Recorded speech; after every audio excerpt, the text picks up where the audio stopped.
இன்று கந்தசஷ்டி விரதம் தொடங்கி 5ஆம் நாள். இன்று முருகப்பெருமானை நாம் எவ்வாறு வழிபாடு செய்யலாம் என்று பார்க்கலாம். முருகனின் புகைப்படத்திற்கு சந்தன குங்குமம் பொட்டு வைத்து வாசனை மிகுந்த மலர்கள் போட்டு அலங்காரம் செய்து கொள்ளுங்கள்.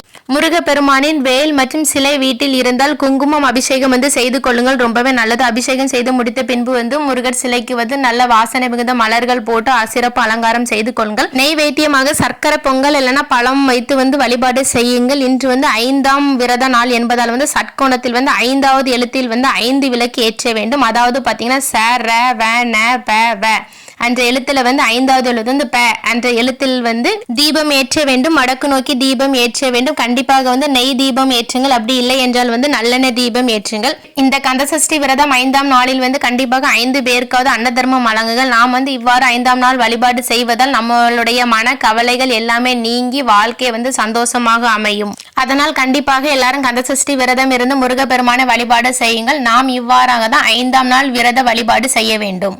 இன்னும் தகவல் நம்மளுடைய திலக்ஷ்மணி யூடியூப் சேனலை சப்ஸ்கிரைப் பண்ணுங்கள்.